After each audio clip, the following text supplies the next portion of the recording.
100కు పైగా దీర్ఘకాలిక సమస్యలకు ఎటువంటి ఆపరేషన్ దుష్ప్రభావాలు లేకుండా హోమియోపతి చికిత్స.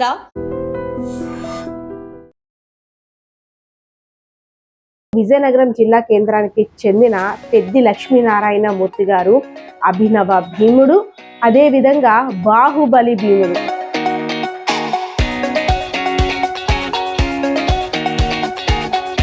ఆయన చేసిన సాహసాల గురించి చెప్తే మీరైతే మాత్రం అలా నోరు వెళ్ళబెట్టేస్తారు.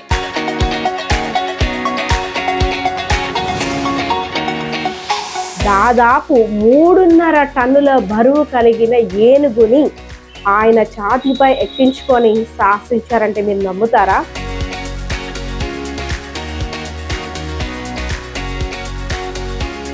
దగ్గర 2.5 టన్నులు బరువున్న రోడ్ రోలర్ ని తనపై ఎక్కించుకొని స్టేబుల్ గా ఉన్నారంటే మీకేమైనా నమ్మబుద్ధి వేస్తుందా?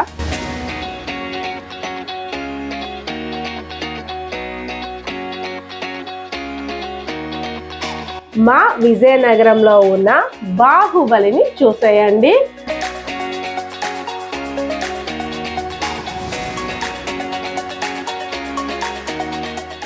Hello viewers, welcome to I dreams media.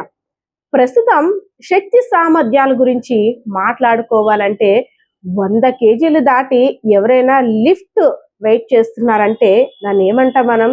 అబ్బా హీరో అంటాం. ఇంకా చెప్పాలంటే 200 కేజీలు 300 కేజీలు ఎత్తడానికి ఏమైనా స్పైడర్ మ్యానా, ఐరన్ మ్యానా, హల్కా ఏంటేంటో అనేస్తాం. కానీ నేను ఇప్పుడు పరిచయం చేయబోతున్న వ్యక్తిని చూస్తే మీరంతా కూడా ఆశ్చర్యపోవాల్సిందే. సో విజయనగరం జిల్లా కేంద్రానికి చెందిన పెద్ది లక్ష్మీనారాయణ మూర్తి గారు అభినవ భీముడు, అదేవిధంగా బాహుబలి భీముడు. సో ఆయన చేసిన సాహసాల గురించి చెప్తే మీరైతే మాత్రం అలా నోరు వెళ్ళబెట్టేస్తారు. దాదాపు 3.5 టన్నుల బరువు కలిగిన ఏనుగుని ఆయన ఛాతీపై ఎక్కించుకొని సాహసించారంటే మీరు నమ్ముతారా? అదేవిధంగా దగ్గర 2.5 టన్నులు బరువున్న రోడ్ రోలర్ ని తనపై ఎక్కించుకొని స్టేబుల్ గా ఉన్నారంటే మీకేమైనా నమ్మబుద్ధి వేస్తుందా? సో ఇవన్నీ నేను మీకు ప్రూఫ్స్ తో చూపిస్తాను. సో అలాంటి గొప్ప వ్యక్తిని మనం అయితే ఈరోజు ఇంటర్వ్యూ చేయడానికి విజయనగరం జిల్లా కేంద్రానికి అయితే వచ్చేసాం. సో మాకైతే మాత్రం ఇప్పుడు ఆయన ఆధునిక బాహుబలి అనే చెప్పుకోవచ్చు. ఎందుకంటే ఎవరైనా చెప్పుకోవాలంటే అలాంటి శక్తి సామర్థ్యాలు, సాహసాలు ఏమైనా మీరేంటి బాహుబలి ఏంటి చేసేయడానికి అంటారు కదా, కానీ ఆయన చూస్తే బాహుబలి కన్నా ఇంకా ఎక్కువ అనే అనిపిస్తుంది. సో ఆయన వయసు ఎంతో తెలుసా? ఇంతకీ ఏమీ లేదు, స్వీట్ 77 అనమాట. అంటే 50వ సంవత్సరంలో, 60వ సంవత్సరంలో, రీసెంట్ గా కూడా 72వ సంవత్సరంలో కూడా సాహసాలు చేసి ఔరా అనిపిస్తున్నారు. సో ఆయనతో మాట్లాడేద్దాం రండి. నా చేతిలో ఉన్న ఫోటో ఫ్రేమ్ లో చూస్తున్నారు కదా, ఏం కనిపిస్తుంది? ఒక పెద్ద ఎలిఫెంట్ కనిపిస్తుంది. కానీ ఆ ఎలిఫెంట్ ఎంత వెయిట్ ఉంటుంది ఒకసారి అంచనా వేయండి. మీ అంచనా ప్రకారం ఒక 3.5 టన్నులు అనుకుందాం, లేదు 3 టన్నులు, లేదు 4 టన్నులు. కానీ అంత వెయిట్ ఉన్న ఏనుగుని ఛాతీపై నిలబెట్టుకోవడం అంటే అతి పెద్ద సాహసం అనే చెప్పుకోవచ్చు కదా. సో ఎలిఫెంట్ కిందన మీరు గమనించినట్టయితే ఒక వ్యక్తి ఉన్నారు. సో ఈ విజువల్ లో మీకు కరెక్ట్ గా లేకపోవచ్చు, పక్కన ఒక మంచి విజువల్ ప్లే అవుతుంది చూడండి. ఈ కిందనున్న వ్యక్తి మీకు ఏం ఆలోచన వస్తుంది? వామ్మో, కిందనున్న వ్యక్తి ఎలా ఉన్నారనే కదా. సో నా పక్కనే ఉన్నారు ఆ వ్యక్తి. ఎవరు? పెద్ది లక్ష్మీనారాయణ మూర్తి గారు. సో ఇప్పుడు నేను అన్నాను కదా, ఈ రోజు నిజంగా మనం చాలా అదృష్టవంతులం. సో మా విజయనగర బాహుబలి ఏమంటాం, మేము విజయనగర బాహుబలి గారిని ఇంటర్వ్యూ చేయడానికి అయితే రెడీగా ఉన్నాము. సో మాట్లాడేద్దాం. మా విజయనగరంలో ఉన్న బాహుబలిని చూసేయండి. ఎలా ఉన్నారు? 77 ఇయర్స్ లా ఉన్నారా? ఇప్పుడు కూడా స్టిల్ 17 లో ఉన్నారు. సో మా విజయనగర బాహుబలి అని నేను 10 సార్లు ఎందుకు చెప్తున్నా అంటే, మాకు నిజంగా అంటే ఇంత శక్తి సామర్థ్యాలు ఉన్న వ్యక్తి విద్యల నగరం, అదే విధంగా కళలకు కానొచ్చి విజయనగరం అంటే విజయాలకు నాంది పలికి విజయనగరంలో ఉన్నారంటే నిజంగా మేమైతే అదృష్టవంతులం అనే చెప్పుకోవాలి. సార్ నమస్తే. ఏంటి అసలు మీ హెల్త్ ఏంటి, మీరేంటి, అంత ఏనుగుని ఛాతీపై ఎక్కించుకోవడం ఏంటి? సో ఏనుగు ఒక ఎత్తు అయితే రోడ్ రోలర్ ఇవన్నీ ఎక్కడ సార్? అసలు ఆ ఏజ్ లో అంటే అప్పటికి మీరు 50+ క్రాస్ అయిపోయారు. ఆ ఏజ్ లో చేస్తారంటే అసలు మీ హెల్త్ సీక్రెట్ ఫస్ట్ నాకు చెప్పండి. ఏమండి హెల్త్ సీక్రెట్ చెప్పండి. హెల్త్ సీక్రెట్ ఏమీ లేదండి. ఉమ్, మనసును ఎప్పుడు ఆనందంగా ఉంచుకోవడం అనేది ముఖ్యం. ఉమ్, మనిషికి ఆలోచనలు అనేవి వస్తుంటాయి. yes, అవన్నీ కూడా పాజిటివ్ ఉంటాయి, నెగిటివ్ ఉంటాయి. ఉమ్, రెండు కూడా సమానంగా తీసుకోగలిగినాడే వాళ్ళు హెల్తీగా ఉండగలుగుతారు. ఎందుకంటే ఏ జీవితంలో అయినా సరే మనిషి జీవితంలో ఒడిదుడుకులు అనేవి సహజం. ఆ ఒడిదుడుకులకి మనం లోనవ్వకుండా ఉంటూ దాన్ని సమతుల్యంతో ఉంటే మనం ఎప్పుడూ ఆరోగ్యంగానే ఉండగలుగుతాం. మనం ఏ పని చేసినా సరే అది చాలా ప్రసిద్ధి పొందుతుందని నేను భావిస్తున్నాను. సార్ విజయనగరం గురించి మాట్లాడుకోవాలంటే ఒక శక్తి సామర్థ్యం ఉన్న వ్యక్తి ఎవరు అంటే అందరిని ఆశ్చర్యపరిచే వ్యక్తి కోడి రామ్మూర్తి గారు. అవును. సో ఫస్ట్ ఆయన పేరే గుర్తొస్తుంది. కానీ మేము ఎప్పుడు కూడా విన్నాం, ట్రైన్ కూడా ఆపేసేవారు సింగిల్ హ్యాండ్ తోటి. అదే విధంగా చేతులతోటే ఎంత వెయిట్ నైనా లాగేసేవారు, రోడ్ రోలర్ లాగేసేవారు. అసలు అంటే ఆయన శక్తి అల్టిమేట్ అన్నమాట. సో అలాంటిది ఆయన తర్వాత సార్ అంటే మీ గురువు గారు ఎవరంటే ఎవరి పేరు చెప్తారు సార్? మాకు ప్రాథమిక వ్యాయామాన్ని నాగమల్ల పైటరాజు గారి దగ్గర నేర్చుకున్నాను. యోగా అనేది సుందర రామ్మూర్తి గారని ఓకే, ఆయన దగ్గర నేర్చుకున్నాను. ఈ రెండు సమ్మేళనమే ఈ ప్రదర్శన తాలూకా సార్. రిజల్ట్. ఈ కింద ఉన్న వ్యక్తి మీరే కదా? అవును. ఇది ఎప్పుడు జరిగింది, అసలు ఆ ఇన్సిడెంట్ జరగడానికి గల కారణం ఏంటో మా ప్రేక్షకులకు కావాలి. అయితే నేను చిన్నప్పటి నుంచి వ్యాయామం మీద మక్కువ చూపించేవాడు. కారణం ఏంటంటే మా చుట్టుపక్కల ఉండేటటువంటి వాళ్ళు వస్తాదులుగా ఉండేవారు. అందులో కొంతమంది కోటరామూర్తి నాయుడు శిష్యులు కూడా ఉన్నారు. ఆ రోజుల్లో ఉండేటప్పుడు వాళ్ళు బల ప్రదర్శన, సంగడి రాళ్ళు ఎత్తడం అనేది వాళ్ళు చూసేవారు. ఇవన్నీ చూసిన తర్వాత మనం కూడా బలశాలిగా ఉండటే మంచిది కదా అనుకుని వాళ్ళతో పాటు నేను కూడా ఆ చిన్న వయసులో, అప్పుడు నాకు 12 సంవత్సరాలు ఉండేది, వాళ్ళతో కూడా ఇలా ఉంటే బాగుంటుంది అని వాళ్ళ వెనక తిరిగేవాడిని. వాళ్ళు చేస్తున్నట్టు చూసేవాడిని. ఇలాగే ఒకసారి నాగమల్ల పైటరాజు గారు ఇండియన్ స్టేట్ బ్యాంక్ లో రోడ్ రోలర్ని ఆయన్ని పాస్ చేస్తే 2 టన్నుల రోడ్ రోలర్ని ఎక్కించుకున్నారు. ఆయన అప్పుడు యువకుడు. అది చూసిన తర్వాత పక్కన వెయిట్ లిఫ్టింగ్ చేసేవాళ్ళు, ఆంధ్ర ఛాంపియన్స్, నేషనల్ ఛాంపియన్స్ కూడా ఉన్నారు ఆయన పక్కన. కానీ ఆయన చేసే విన్యాసానికి వీళ్ళు కూడా ఎందుకు పని రాకుండా పోయారు, వాళ్ళు చేయలేకపోయారు. అంత సాలిడ్ పీపుల్స్ ఉండి, అంత బలవంతంగా ఉండి, నేషనల్ ఛాంపియన్స్ అయ్యి ఉండి, స్టేట్ ఛాంపియన్స్ ఉండి ఆయన దగ్గర ఎందుకు. అయితే ఇదంతా ఏమిటి, ఎందుకు ఇలా జరుగుతుంది అని నాకు ఆ టైంలో ఆలోచన వచ్చింది. మా ఫాదర్ని అడిగాను. ఇదంతా కూడా అదొక యోగా, బ్రీతింగ్ ఎక్సర్సైజ్, యోగాతో కూడుకున్నటువంటిది. ఇది వేరు, అది వేరు, ఈ రెండు కలిసి ఇంకా బాగుంటుంది ఆయన మాట అన్నాడు. అయితే అనుకున్నాను. అయితే ఈ నాగమల్ల పైటరాజు గారి కోసం ఆయన ఎత్తుకోవడానికి విజయనగరాన్ని 6 నెలలు తిరిగాను. ఆ చిన్న వయసులోనే ఇంట్రెస్ట్, ఆ గురువు గారి దగ్గర శిక్షణ పొందాలని ఆయన దగ్గర నేర్చుకున్నామని. కానీ నాకు లభ్యం అవ్వడం. ఆ తర్వాత నేను ఆయన కలిశాను. ఆయన కలిసిన తర్వాత ఆయనతో పాటు ఉన్నాను, ఆయనతో పాటు తిరిగాము, ఆయనతో పాటు ఎన్టీ రామారావు దగ్గర మేము ప్రదర్శన కూడా ఇచ్చాము. అప్పుడు కూడా అన్నీ సరిగ్గా జరిగాయి. కానీ నాకు ఒక తీరని కోరిక ఏమిటి అంటే, దీని ముఖ్య ఉద్దేశం కోడి రామ్మూర్తి గారు చెప్పలేదు, నాగమల్ల పైటరాజు గారు చెప్పలేదు. నేను నా స్వానుభవంగా ఈ 35 సంవత్సరాలు, ఈ 40 సంవత్సరాలు ఈ ఫీల్డ్లో నేను ఉన్నాను కాబట్టి దీనికి ఏమిటి అనేది తర్జన చేసుకుంటూ నా అంతటి నేనే దీన్ని క్రోడీకరించుకుంటే, కొంతమంది పెద్దవాళ్ళు యోగులు వాళ్ళతో డిస్కస్ చేస్తే వాళ్ళు ఇది చెప్పారు. ఎందుకంటే శరీర బలంతో పాటు యోగా చేస్తే, యోగా ఉంటే మనం ఎటువంటి కార్యక్రమాలైనా సవ్యంగా చేయగలం. శరీర బలం అనేది ముఖ్యం. ఆ రోజుల్లో మొట్టమొదటిసారిగా కోడి రామూర్తి నాయుడు గారు ప్రపంచంలోనే ఏనుగులు ఎక్కించుకున్నారు. మొట్టమొదటి వ్యక్తి ఆయనే. ఆయన అలాంటి పేరు మళ్ళీ సంపాదించాలనే ఉద్దేశం నాకు అప్పుడు విద్యుల్లో ఏర్పడి, దాని గురించి నేను నా జీవితంలో అంతా అనుకోవాలి. ఎందుకంటే 30 ఏళ్ళ నుంచి 72 ఏళ్ళ వరకు నేను చేశాను అంటే నా జీవితం అంతా దీని గురించి ప్రతి క్షణం ప్రతి అణువు కూడా దీన్ని ఆస్వాదించడం, దాంట్లో ఉండే విశేషాలు తెలుసుకోవడమే జరిగింది. అందువల్ల దీంట్లో నేను ఆఖరిసారిగా చెప్పవలసింది ఏమిటి అంటే, ఈ ఎలిఫెంట్ మేము చాలాసార్లు అడిగాము అశోక్ రాజు గారిని, ఇంకా పెద్దవాళ్ళందరిని అడిగాము. వారందరూ అన్నారంటే మరి ఆ ఏనుగు ఉండిపోతే మేము ఏం చేయలేము, అందువల్ల దానికి మేము ఎక్కడ తేగలం ఇప్పుడు అనేసి చెప్పారు. అయితే మేము అన్ఎక్స్పెక్ట్గా ఒకసారి ఇక్కడ సర్కస్ వచ్చేటప్పుడు మేము ఆ ఏనుగు వాళ్ళని అడగడం, దాన్ని చూపించడం, వాళ్ళు వచ్చి ముందు అంగీకరించకపోవడం, అంగీకరించకపోయిన తర్వాత కూడా ఆయన పట్టు అనుకుంటా వదిలి సాధురావు గారు, గులాబ్ సాధురావు గారు ఆయన ఉండేవారు.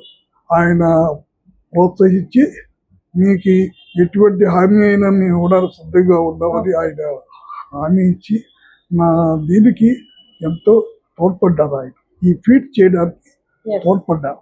అలాగే కాకుండా ఇంకా కొంతమంది కూడా నాకు సహకరించారు. సూరప్పటి గారు కానీ, సూర్యనారాయణ గారు కానీ, కొండపతి సూర్యబాబు గారు కానీ, బాబ్జీరావు గారు కానీ, తర్వాత పాత ఎమ్మెల్యే విజయరావుకి బాబ్జీరావు గారు, తర్వాత ఆయన క్యాండిడేట్ రాజగోపాలరావు గారు, వీళ్ళందరూ కూడా నాకు ఎంతో కృషినిచ్చారు, ఎంతో స్ఫూర్తినిచ్చి, ఎంతో ధైర్యాన్ని ఇచ్చారు. అందువల్ల అంటే ఈ ఏనుగుని ఇలా ఛాతీపై ఎక్కించుకున్నప్పుడు మీ వయసు ఎంత ఉంటుంది? 61 సంవత్సరం. మీకు 61 సంవత్సరాలు. అసలు ఏనుగుని దగ్గర నుండి చూస్తేనే చాలా భయం వేస్తుంది. దాని హీంకరింపు, దాని బాడీని చూస్తే కొంతమంది ధైర్యంగా ఉంటారు కానీ నాలాంటి వాళ్ళు మాత్రం ఓ పక్కకి దాగుంటాం. అలాంటిది అది మీ ఛాతీ పైన నించుంటుంది. ఆ వెయిట్ అంతా కూడా మీ గుండెల మీద ఉంటుంది. మరి ఆంటీ ఒప్పుకున్నారా దీనికి? ఆంటీ పిల్లలు అప్పుడు ఆవిడ కొన్ని చెప్పలేదు. కొన్నింటికి మటుకు నేను మొట్టమొదటిసారిగా రోలర్ ఫీట్ చేసేటప్పుడు మటుకు ఇప్పుడు మీరు చెప్పారు పెద్దవాళ్ళు, వాళ్ళు ఏమొచ్చి భయపడిపోయారు, మీ ఇంట్లో మీ పిల్లలు మీ మిస్సెస్ చెప్తే కానీ మేము ఇవ్వండి అన్నారు. అలాగే వీళ్ళకి తెలిసింది, వాళ్ళు చేస్తారని పర్వాలేదు అని చెప్పారు. అలాగే సక్సెస్ఫుల్ అయింది. అయితే ఇప్పుడు మీరు అడిగిన ప్రశ్న ఏనుగు విషయం వేరే. ఇది ఆ ఏనుగుల మీద తలగళ్ళ కానీ ఏమి వేయలేదు. మీరు సరి చూడొచ్చు. అవునవును, విజువల్ లో కూడా చూసాం. జస్ట్ బల్ల మాత్రమే ఉంది. అది కూడా హ్యాండ్స్ ఫోల్డ్ చేయలేదు. హ్యాండ్స్ కూడా మేము ఫోల్డ్ చేయలేదు. ఆయన ఏం జరిగిందంటే ఇక్కడ ఈ ఎలిఫెంట్ అతను ఇచ్చిన సర్కస్ ఓనర్ ఉన్నాడండి, చూపిస్తానండి. ఆయన ఏం చేశారంటే, మీరు ఎలాగ ఎక్కించుకుంటారు అలా కదా, మీరు చెప్పినట్టుగా ఎక్కించాలి. ఛాలెంజ్ అంటే ఛాలెంజ్ అని. అలాగేనండి అన్నారు. ఆయనకి మీరు చూపించడానికి ముందు ఈ రోలర్ చేయడం, ఈ 2 కార్లు 2 వ్యాన్లు ఆపడం ఆయనకి చూపించేసరికి కొంచెం ఐడియా వచ్చింది, చేయగలరు అనేసి. ఎందుకంటే ఈయన అనేసి హిందీలో అప్పటివరకు హిందీలో మాట్లాడాడు. ఆ తర్వాత ఏం చేసినట్టే మేము పడుకుంటే ఎలిఫెంట్ తీసుకొచ్చి చూడండి, కాలు వేస్తుంది, మీకు ఇష్టమా, పర్వాలేదా చెప్పండి, ఏం పర్వాలేదు, అది తీసేద్దాం అని అంటారు. మా వాళ్ళందరూ కూడా అడిగిపోతున్నారు. ఎందుకంటే నేను పాత పద్ధతి చేసే పద్ధతిలో లేదు ఇది. హ్యాండ్స్ ఫోల్డ్ చేయటం లేదు, ఓన్లీ శరీరాన్ని ఆచ్ఛాదంగా నిలబెట్టి ఉంచాం, దాని మీద ఎరిగిపోవాలి. ఎన్ని నిమిషాలు అలాగేను అది అది వెళ్ళిన తర్వాత దాని గురించి వచ్చేసి మా వాళ్ళందరూ కూడా అయ్యో ఆయనకి అలాగ అలవాట్లేదు, అలా కాదు, అలా చేయకూడదు, అయినా అది ఫీట్స్ కూడరాబుతుకున్నారు, ఎవరు అలా చేయలేదు, మీరేంటి ఇలా చెప్తున్నారు. లేదండి ఆయన చేస్తారంటున్నారు, మీరు చేయనియండి. కింద నుంచి అడిగాడు, దేకో అతి దేకో कैसा है అని అడిగాడు. పర్వాలేదు చలో అన్నాను. చెల్లెసరికి అది వెళ్ళిపోయింది. అంతవరకు హిందీలో మాట్లాడిన ఆయన కాలుకు దండం పెట్టి నాకన్నా పెద్ద వయసు ఆయన నాకు కాలుకు దండం పెట్టి తెలుగులో మాట్లాడాడు. మాఫ్ कीजिए जी विजयनगरम में మహా బల్వాన్ హై ఇదర్ రామూర్తినాయుడు ఇదర్ హై అని ఆయన మాట్లాడిన తర్వాత ఇలాగ ఎవరు చేయలేదు నాకు తెలిసి ఆయన అన్నారు నాకు తెలిసి ఎవరు చేయలేదు కానీ సర్కస్ లో ఇంతకు ముందు చేశారు. వాళ్ళు ఎలా చేశారంటే ఈ బల్ల కింద పెద్ద పెద్ద లాక్స్ పెట్టేసి దాన్ని నడిపించారు. అంటే అదొక మ్యాజిక్ కనికట్టు మ్యాజిక్. అది మ్యాజిక్ కాదమ్మా. ఇప్పుడు ఇది ఉంది కదా ఈ మధ్యలో అనుకుంటాడు మర్చి మీద నుంచి ఈ సైడ్స్ ఉంటాయి. ఓకే మనం సైడ్ వేసినట్టే ఓన్లీ పిల్లర్స్ చూడండి. అవును ఎంతసేపు నుంచి ఉంది సార్? ఒక ఇంత కలిపి 1.5 minutes 2 minutes ఆ తర్వాత మీకు హెల్త్ ప్రాబ్లం ఏమైనా ఏమీ అవ్వలేదు. ఏమి హెల్త్ ప్రాబ్లం అక్కడ కొద్దిగా ఏమైనా గ్లాట్ అవుతుంది అనేసి ఇందుకైనా వచ్చి లోపల మనకు తెలియకుండా కొంచెం ఇంజూరీస్ అయిపోవడానికి అవకాశం. ఎందుకంటే ఇవి ఎప్పుడు రోజు ప్రాక్టీస్ చేయవలసినవి కాదు కదా. వచ్చి చెకప్ చేసుకున్నాను, నథింగ్ ఏమి లేదు సార్. అంటే ఇంట్లో తెలియకుండా ఆ ప్రయోగం చేసేసారు, అంటే ఆ ఈవెంట్ అటెండ్ అయిపోయారు. ఆఫ్టర్ తెలిసిన తర్వాత ఇంట్లో తెలుస్తుంది కదా ఎలా అయినా సరే, అప్పుడు ఇంట్లోని ఎలా ఉంది సిచ్యువేషన్, అప్పుడు ఎలా హ్యాండిల్ చేశారు? చాలా హ్యాపీ ఫీల్ అయ్యారు అందరూ కూడా. ఎందుకండి ఎంత సాహసం చేశారు అనలేదా? ఎందుకు ఎలా చేయలేముందు అన్నారు. బాగుంది. ఆ రోజుల్లో ఒక 1 week వరకు మొత్తం ఎన్ని ఛానల్స్ ఉన్నాయో అన్ని ఛానల్స్ మొత్తం ఒక 1 month వరకు అదే రిపీట్ అయ్యింది. 1 month వరకు కూడా మాకు ఈనాడుతో అప్పుడు కొద్ది వివాదం వస్తే ఈనాడు పిల్లడం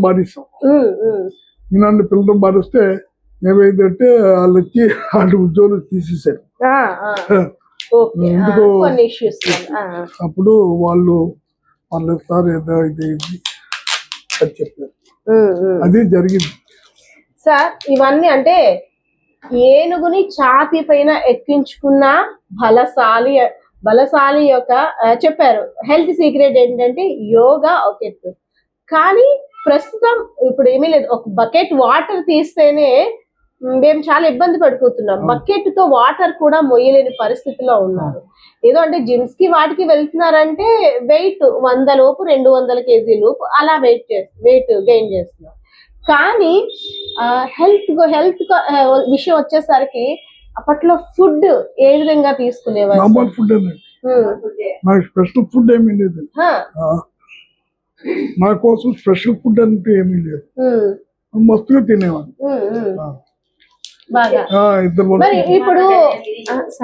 ఇప్పుడు చెప్తున్నాను, క్రీడాకారులకు కానీ ఎవరైనా పాలు గుడ్లు కంపల్సరీగా, అప్పుడు ఎన్ని గుడ్లు తినేవారు సార్ మీరు? తినేవాళ్ళు రోజుకి డజన్ నాటువా నార్మల్వా సార్? మరి అప్పుడు నాటు ఇదంతా అంటే ఇంత హెల్త్ ఎవరిది? మీ ఫాదర్ ఇంత హెల్తీగా ఉండేవారా? ఏమంటే ఒక మాట అండి, ప్రాక్టీస్ అనేది ఒక వంతు బై మదర్ ది ఫోర్స్ మస్ట్ ఫాదర్ది కాదండి. మదర్ ఈ శరీరం అంతా గుడ్డు కదా, తల్లి తాలూకా అన్నం నుంచి మనం వస్తాం. తల్లి తాలూకా బలమే ఇదంతా. ఫాదర్ నాట్ ఫాదర్, తల్లిదే. ఆమె శరీరాన్ని ఇచ్చింది, ఆమె అమ్మ ఇచ్చిన శక్తి, అమ్మ ఇచ్చిన బలం. అంతే. మా కళ్ళ ముందు ఆ ఏనుగు వచ్చి ఇలా వెళ్ళిందా అనేటట్టు చెప్పారు మీరు. ఇప్పుడు ఇది రోడ్ రోలర్, ఈ కింద ఉన్నది కూడా మీరే. జస్ట్ ఇక్కడ ఒక పిల్లో మాత్రమే ఉంది, ఇక్కడ పెద్ద వెయిట్ కూడా ఏమీ లేదు. ఆ బల్ ఉంది. సో ఇదెంత వెయిట్ ఉంటుంది సార్? 3.5 టన్నులు. ఇది ఏ ఇయర్ లో చేశారండి? ఇది ఏ సంవత్సరంలో? 54-53 సంవత్సరం. సో ఇది 2003 అంటే మీకు దాదాపు 53 నుండి 55 సార్. అన్ని సాహసాలు కూడా 50 క్రాస్ అయిన తర్వాత చేశారు. 50 ముందు అంటే 50 ముందంతా కూడా హెల్త్ లెవెల్ ఒకలాగా ఉంటుంది. 50 తర్వాత కొంచెం తగ్గుద్ది, బోన్స్ వీక్ అవుతాయి అంటారు. కానీ మీ లైఫ్ లో అంతా ఉల్టాలా ఉంది. 50 తర్వాత స్ట్రాంగ్ అయ్యారు. ఇది స్ట్రాంగ్ అవడం గల కారణం ఏంటంటే మీకు ముందే చెప్పాను, అంతకుముందు నేను వ్యాయామాలు చేసేవాడు. ఉమ్, ఉమ్, వ్యాయామాలు చాలా విపరీతంగా చేసేవాడు, ఉమ్, మామూలుగా కాదు. వేల దండీలు వేల బస్సులు కొట్టి రోజుకి ఉమ్, ఉమ్. రన్నింగ్ చేసేవాడు. దాని తాలూకా ఉంటుంది, ఆ, ఇన్ఫాక్ట్ ఉంటుంది. ఓకే. ఆ ఇన్ఫాక్ట్ తర్వాత యోగాతో మళ్ళీ సాధన చేయడం జరిగింది. ఉమ్, అందువల్ల ఇవన్నీ కూడా గెటప్ చేశాను. ఉమ్, అందరూ కూడా మీలాగా ఆశ్చర్యపోయారు, ఈ వయసులో ఆయన చేయలేదు పెట్టారు. నేను నాకు 54-55 ఇయర్స్లో 55 అయిపోద్ది, 56-57 అనుకుంటాను. నువ్వు సౌత్ ఇండియాలో ఛాంపియన్ అయ్యాను. ఉమ్. South okay. మరి అప్పుడంటే ఉమ్, ఇంకా అర్థమైంది. అవును, సౌత్ అవును. ఇండియాలో చేశాను, సౌత్ ఇండియాలో వెయిట్ లిఫ్టింగ్ చేశాను. అందువల్ల నాకు ఏంటంటే క్రీడలతో పాటు ఏమిటి అంటే ఇందాక మీకు చెప్పాను, ఇది ఒక విషయం. క్రీడలన్నీ కూడా నర్వ్స్ మీద యాక్ట్ చేస్తాయి. ఉమ్, యోగా అనేది హార్ట్ని కంట్రోల్ చేసి పవర్ఫుల్ చేస్తుంది. ఓకే. ఈ రెండు కోఆర్డినేషన్ చేయగలగాలి. ఉమ్, ఈ రెండు కోఆర్డినేషన్ చేయగలిగినదానే ఇటువంటి బల ప్రదర్శనలు చేయగలరు ఉమ్, అని ఖచ్చితంగా నేను చెప్పగలను. ఉమ్, కేవలంగా ఒక్క క్రీడాకారుడు దీన్ని జయించడం అనేది ఇంపాసిబుల్. ఉమ్. జరిగితే ఆ మహానుభావుడు ఎవరు చాలా గొప్పవాడు. Yes. ఏనుగుని అంత వెయిట్ ఉన్న ఏనుగుని ఛాతీపై ఎక్కించుకున్నారు, రోడ్ రోలర్. అదే విధంగా మీ గుండె బలం మేము తలుచుకుంటే కండ బలం, ఆ, దాంతోని ambassador cars vans and cars రెండు కూడా లాగారు. లాగడం కాదు, డ్రాప్ చేశాను. ఆపారా? ఓకే. స్టార్ట్ చేస్తే మీ శక్తి తోటి వాళ్ళు ఫుల్ రైజింగ్ ఇస్తే మీరు దాన్ని కంట్రోల్ చేసి ఆపేశారు. ఇది ఏమిటంటే దీనికి కూడా అనండి, దీన్ని కూడా వ్యాయామంతో పాటు హార్ట్ పవర్ ఉండాలి, గుండె పవర్ బలం ఉండాలి. ఉమ్, మీరు ఉట్టి నరాలతోనే చేస్తూ ఉంటే అయిపోతుంది. ఉమ్, ఉమ్. ప్రతి దాని మీద యాక్టింగ్ చేస్తుందండి హార్ట్, ప్రతి దాని మీద యాక్టింగ్ చేస్తుంది. ఉమ్, అయితే వైద్యరీత్యా ఎక్కువగా యాక్టింగ్ చేస్తే బీపీ అంటారు, అది అంటారు, ఇది అంటారు. అవును. అది కంట్రోల్కి రావాలి. ఉమ్, అందుకే ఇటువంటి పెర్ఫార్మెన్స్ కంట్రోల్ కావాలి, యోగా కంట్రోల్ ఉండాలి. ఉమ్. అది దీనికి కారణం. మధ్యలో అలాగే స్ట్రాంగ్గా ఉంటుంది, మధ్యలో చేసుకుంటారు కాబట్టి మధ్యలో అలాగే స్ట్రాంగ్గా ఉంటుంది. కానీ ఇంటి మధ్యతోనే అయిపోతుంది కదా, మధ్యతో పాటు అన్ని కోఆర్డినేట్ కావాలి కదా. ఆ, అప్పట్లో ఆ శరీరాన్ని, ఆ ఛాతీని దాన్ని ఉప్పొంగించి దాని తాలూకా బలాన్ని చేతుల ద్వారా తీసుకురావాలి. చేతిలో సార్ తీసుకొచ్చి మీరు అనేటట్టు మీ హెల్త్ సీక్రెట్ అంతా అమ్మ ఇచ్చిన మన దేహానికి, అంటే గర్భంలో ఉన్నప్పటి నుండి అమ్మ ఇచ్చినదే నాకు ఈ బలం అనేసి అంటున్నారు. సో ఓకే, ఎగ్స్ కూడా డజన్ ఎగ్స్ తినేవారు. మరి అంటే నాకు తెలిసి ఎన్ని తింటే బలం ఎక్కువ వస్తుందా, వెజ్ తినడం వల్ల ఏంటి సార్? నాకు ఇది కొంచెం డౌట్. అంటే మీ హెల్త్ ప్రోటీన్స్ అనేవి అన్నిట్లోనూ ఉన్నాయండి. ఓకే. మనకి వేరుచెన పలుకుల్లో ఉన్నటువంటి ప్రోటీన్స్ ఏవైతే ఉన్నాయో బాదంలో కూడా అదే ఉంది. బాదం కేజీ 400-500, కేజీ 110 రూపాయలు 150 రూపాయలు వేరుచెన. అలాగే మనకి రాగులు ఉన్నాయి, బియ్యం కన్నా రాగులు రేట్ తక్కువ. అది క్యాలికల్స్ అంటే ఏమిటండి, బలమైనటువంటి ఆహారం. శక్తిని మరి అన్నం తిన్నా ఇంకేం చేస్తే బేగా అరిగిపోతుంది, శక్తి వీరులు అయిపోతుంది. దానికి ఏమొచ్చి ఎందులో బాగుంటుంది, ఆ పనిచేస్తుంది, అది బలంగా ఉంటుంది. అటువంటి తిళ్ళు, ఆ తిళ్ళు వల్ల ఇదే ఉండాలి అదే ఉండాలి అని ఏమి లేదు, ఏదైనా తినచ్చు. అయితే నాన్ వెజ్ కన్నా వెజిటేరియన్ లోనే మంచి ప్రోటీన్స్ ఉన్నాయి. బీన్స్, ఇంకా కొన్ని ఉన్నాయి, గుమ్మడి గింజలు, తర్వాత సన్ఫ్లవర్స్. ఇవి ఆ బీన్స్ ప్రోటీన్స్ మాంసకృతుల్లో కన్నా, మాంసం నాన్ వెజ్ కన్నా ఎక్కువ ఉంటుంది. తర్వాత గుమ్మడి గింజల్లో ఉంటుంది, సన్ఫ్లవర్ గింజల్లో ఉంటుంది, ఇంకో అలాగే ఉంటాయి అన్నింటిలో కూడా. అంటే ఇప్పుడు అన్ని వచ్చాయి కానీ సార్, అప్పుడు మీ చిన్నప్పుడు 1940 అంటే 1948-40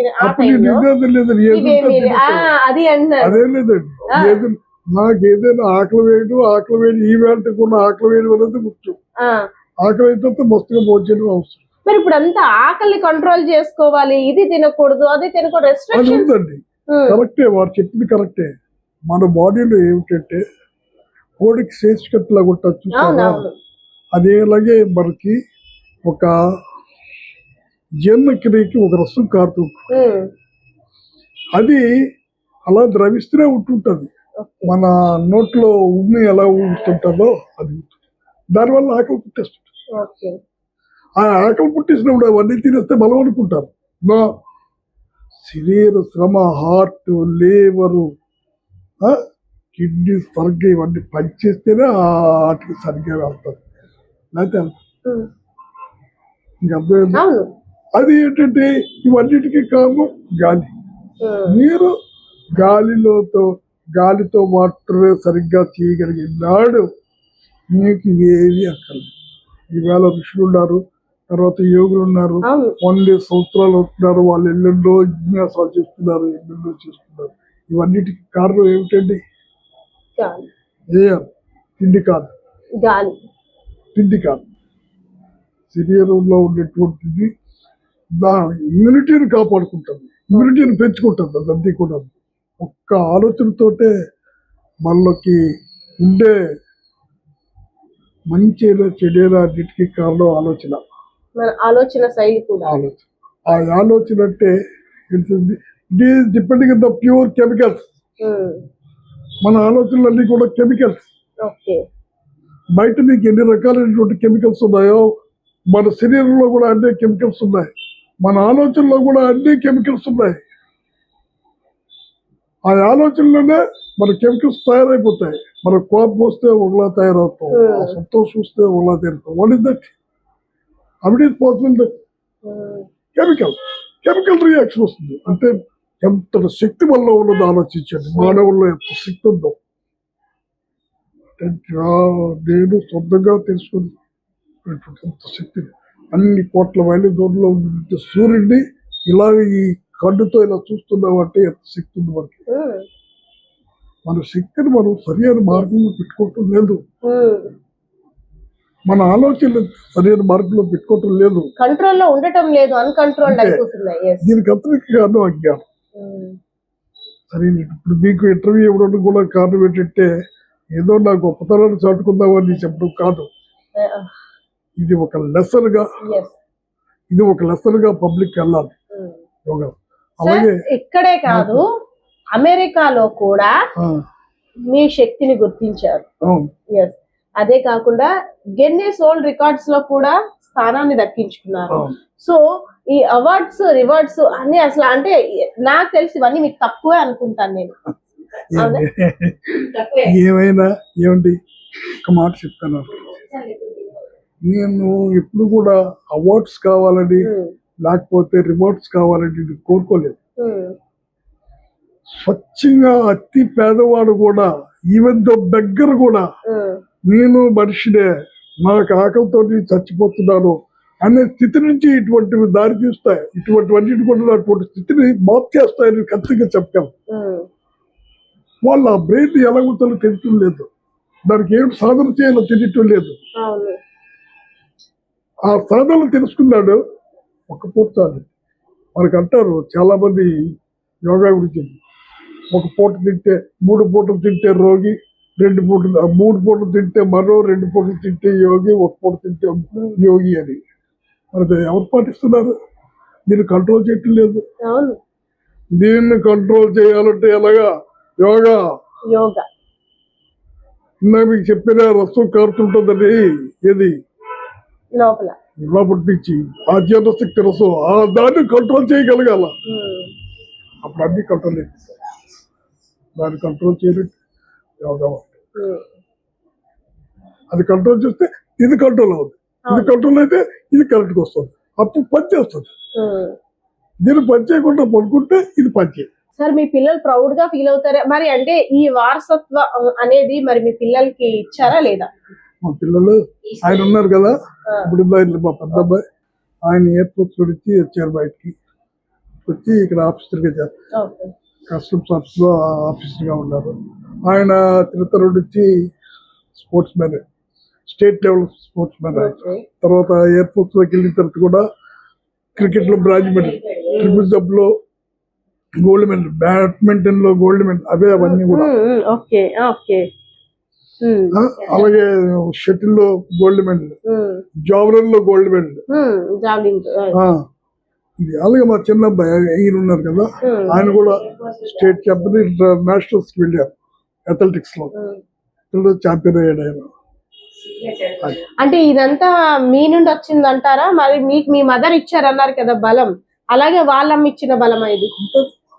అది లేకుండా ఆ స్పిరిట్, ఎందుకంటే ఒక వయసులో నాకు ఏమైందంటే, ఒక వయసులో ముందు మనకుంటే 24 గంటల్ని ఎలాగ సద్వినియోగం చేసుకోవాలని మనం డివైడ్ చేసుకోవాలి. ముఖ్యంగా మన కోసం ఖచ్చితంగా 40 నిమిషాల నుంచి 1 గంట వరకు మన కోసం మన శరీరం ఖర్చు పెట్టాలి. అది ఖర్చు పెట్టినాడు మీరు ఎంత డిప్రెషన్లో ఉన్నా మీకేం కావాలో దొరికిపోతుంది బ్రెయిన్తో అని ఖచ్చితంగా నేను చెప్పగలుగుతున్నాను. నిజంగా ప్రస్తుతం ఉన్నటువంటి సమాజం దేనికి ప్రయారిటీ ఇస్తుంది? ఆర్థిక సంబంధాల చుట్టూ మాత్రమే తిరుగుతోంది. మళ్ళీ ఎన్నికలంగానే చాలా విరక్తి కలుగుతున్నాం. మంచి అనిపిస్తుంది కదా, లేడీస్ కూడా ఛాలెంజింగ్ జాబ్స్ చేసినప్పుడు చాలా బాగుంటది. ట్రాఫిక్ అసిస్టెంట్స్ గా నియమించిన ట్రాన్స్జెండర్స్ అందరితో సాల్యూట్ చేయించుకుంటున్నారు. ఫుడ్ డెలివరీ ఇవ్వటానికి వెళ్ళినటువంటి డెలివరీ బాయ్ అనిల్ పై కళ్ళ ముందు